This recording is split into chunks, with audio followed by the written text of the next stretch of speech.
Queridos, mais uma vez aqui, né, para encerrar aqui o assunto a respeito das qualidades sociais, eu quero encerrar dizendo a última qualidade social que Jesus ele ensina os discípulos, né? E essas qualidades que vos digo são ativas, tá? Precisam estar ativas na vida do cristão, precisam ser vistas todos os dias na vida do cristão, né?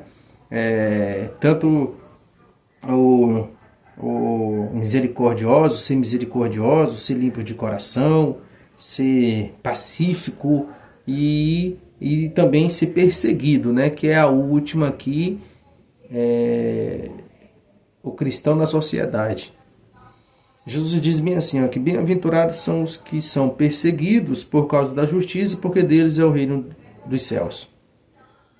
Bem-aventurados sois vós, quando vos injuriarem e perseguirem, mentindo disserem tudo mal contra vós por minha causa. Alegrai-vos e exultai, porque grande é o vosso galardão nos céus. Felizes são os que sofrem por Cristo. Se você é um cristão, ou até mesmo se você crê na palavra de Deus e coloca em prática todos os dias, mas não sofre, tem alguma coisa errada na sua vida. Mas esse sofrimento não é porque eu sou mal. Esse sofrimento não é porque eu faço coisa errada, eu minto, nada disso. Esse sofrimento é por eu ser cristão. E por eu ser cristão, eu carrego uma cruz que Cristo carregou. Cristo é o modelo principal para a minha vida, ele precisa ser um modelo. Eu não posso me espelhar em pessoas que não morreu por mim. Alguns se espelham, né, e querem imitar a Paulo, imitam a Pedro. Outros imitam até homens agora, né? Esses homens aí da atualidade. Mas o modelo sempre vai ser Cristo. Sempre vai ser.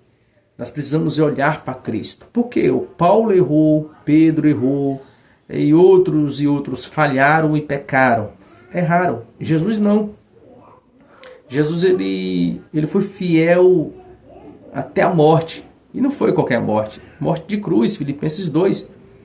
Ele foi fiel até a morte de cruz. Ele não pecou, não falhou. Né? Jesus ele foi fiel. E todo o propósito em que o Pai confiou em sua mão, Jesus foi fiel. E nós precisamos olhar para Jesus como nosso modelo e imitar a Cristo. Né? É lógico que nós temos a nossa fraqueza, nós temos as nossas falhas, pecamos e falhamos, né? Mas é necessário que haja um arrependimento e que nós venhamos, né, começar sempre. Errei, falhei, pequei, caí. Em todo momento de pecado eu caí, eu falhei. Mas é necessário que, eu me reconcilie, eu me arrependo e não faço mais aquilo que eu estava fazendo. O arrependimento nos traz mudança de vida. Eu preciso me arrepender, não é ter remorso. Se eu ficar com remorso, eu vou fazer igual a Judas, eu vou me matar. Mas se eu me arrepender, eu serei como Pedro. Eu vou chorar, né? Como Pedro se arrependeu por ter negado a Cristo. Ele chorou amargamente, né? O evangelista Lucas, ele escreve dizendo que Pedro chora amargamente, vai chorar, se arrepende. E aí daqui a pouco está Pedro ali pregando, né, imitando a Cristo, parecido com o mestre, pregando, ganhando quase 3.000 almas em uma só pregação. Por quê? Porque ele se arrependeu. É tanto que a sua primeira pregação, o tema é convertei-vos, arrependei-vos e convertei-vos. Por quê? Porque ele sabe o que é isso, ele sabe o que ele está falando, o que é uma pessoa arrependida. Uma pessoa arrependida, ela precisa ser convertida. Não é só, eu estou arrependida e amanhã eu estou fazendo de novo.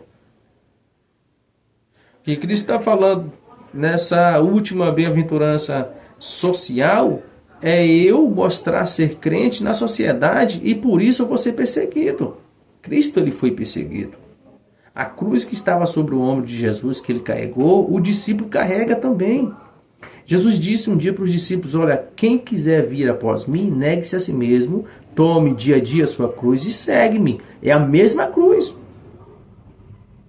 Açoite, perseguição, injúria, calúnia, desrespeito, né? Tudo isso nós vamos sofrer. Por quê? Porque Cristo, o nosso mestre, sofreu. Mas Jesus está dizendo aqui que bem-aventurados são os perseguidos por causa da justiça. Que justiça é essa? A mesma que eu expliquei lá no início. A justiça de Deus. Por viver Deus, por ter Ele dentro de nós, por ter a tua vontade, o teu senhorio na minha vida. Eu vou ser perseguido. Por eu imitar a Cristo, queridos, entenda uma coisa. Por eu imitar a Cristo, eu vou discordar de muitas coisas que o mundo diz que está certo.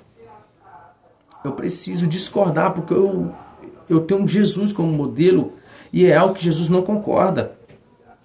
Eu não vou de maneira nenhuma condenar um pecador. Eu não tenho esse poder. Ainda que como pastor, né, conhecedor da palavra de Deus, mas eu não posso condenar o pecador. Só quem tem esse poder é Deus. Mas eu posso sim repreender o pecado. Eu não posso ser a favor das práticas pecaminosas que ele comete. Eu não posso ser a favor, eu não posso concordar com as práticas que ele faz, que está o levando para o inferno. E eu, como servo de Deus, eu preciso discordar e aconselhar ele a vir para Cristo. Porque Cristo muda a vida do homem. Cristo transforma o homem. Só que eu não vou condenar o tal. Eu não vou abandonar a tal pessoa. E eu também, eu não quero ser aqui perseguido por um erro humano meu. Eu vou ser sim perseguido. O que Cristo está dizendo aqui é que eu vou ser perseguido por ter Jesus na minha vida e por discordar de coisas que está realmente errada. E principalmente no tempo que nós estamos vivendo. O certo está errado e o errado está certo. E tem muita gente, até mesmo o sistema, querem nos oprimir, querem fazer com que nós venhamos concordar com as práticas erradas. E que a Bíblia discorda. E eu não posso, como cristão, concordar. Eu vou discordar até o fim. Você que está assistindo esse vídeo aqui, tenha certeza disso. Como cristão, nós vamos discordar até o fim dos erros. Errado é errado. E eu, como cristão, servo de Deus, imitador de Cristo, eu não posso concordar com o que Cristo discordou. Aí sim eu vou ser perseguido. Mas o que Jesus nos faz, nos fala, é algo maravilhoso. Ele diz do que vai acontecer por eu imitar a Ele, por eu amar a justiça, por eu viver debaixo da vontade de Deus. Ele não nos deixa sem uma promessa. A deriva. Não, de maneira nenhuma. Olha o que ele diz. Alegrai-vos e exultai, porque grande é o vosso galardão nos céus, não é aqui na terra. A nossa recompensa nós não vamos ganhar aqui. Lembra de Estevão? Estevão, ele condena a prática pecaminosa. E ele, no seu discurso, até mesmo diz: quem matou Jesus, o Nazareno, foi vocês. Ele diz para aqueles homens, inclusive até Saulo, né, que depois, mais na frente, ali ele está pregando a palavra de Deus, ele se converte realmente, ele muda de vida. Ele estava ali. A Bíblia diz que as vestes de Estevão foram lançadas aos pés de Saulo. Ele estava ali, ele consentiu na morte de Estevão. Ele prendia os cristãos na época. Ele saía atrás de cartas de reis, de governadores, para prender os cristãos. E o Estevão ali condenou a prática pecaminosa, errônea, daqueles que estavam ali prendendo e batendo e espancando os cristãos. Mas Estevão, ele não estava preocupado com o que poderia ou até mesmo com o que aconteceu com ele. Ele morreu apedrejado. Só que quando ele olha para o céu, ele diz que ele está vendo o céu aberto, e ele fala isso, ele está vendo o céu aberto e Jesus em pé à direita de Deus. Para quê? Para o receber.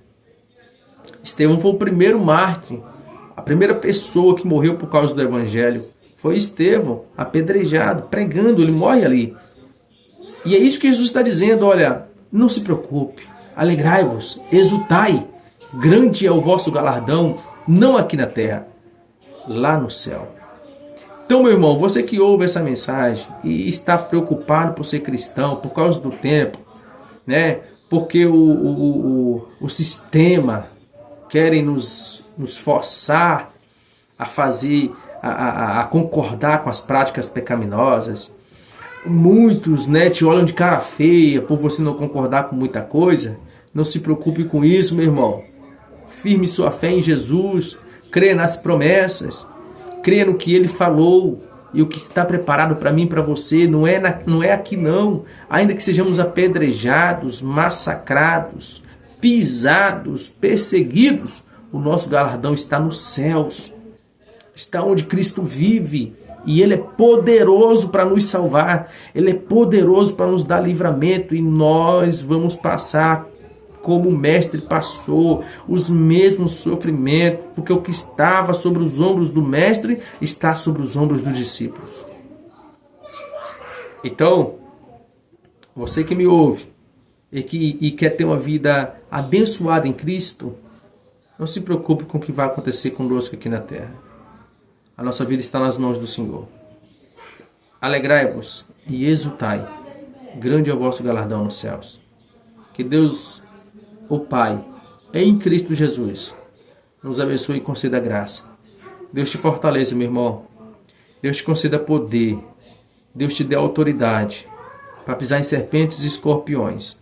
Que Deus te use como um canal de bênção. Que Deus te use como um profeta na terra. Que Deus te use, minha irmã, como uma profetisa, boca de Deus. E que você fale sem medo. E que você pregue sem reserva. Que você mergulhe na palavra de Deus. Mergulhe nas Escrituras. Tenha ela como regra de base, fé sua. E vá, meu irmão. Vai sem medo. Prossiga para o alvo, pelo prêmio. Grande é o galardão nosso nos céus. Creia na promessa, creia na palavra, creia em Jesus Cristo, o nosso Senhor. E viva para Ele, sem medo e sem reserva. Como pastor, eu te abençoo e libero as bênçãos de Deus sobre a sua vida, no mundo espiritual. E amarro, aniquilo, em nome de Jesus, toda a intenção maligna contra a sua casa e sua família, contra o seu casamento, contra o seu ministério. Eu quero te abençoar, meu irmão. Que Deus derrame bênçãos sem medida sobre você. E que Deus assim, em nome de Jesus, conceda graça sobre a sua vida e te fortaleça a cada dia. Te dê coragem para você prosseguir. Prosseguir para o alvo, pelo prêmio. Que você prossiga na caminhada, confiante, crendo que Jesus é contigo. Abre os teus olhos e veja, contemple. Maior é o que está conosco do que os que estão com eles, do que os que estão lá fora. Jesus é contigo, meu irmão. Seja forte e corajoso. Deus te abençoe e te honre nessa terra, no nome de Jesus.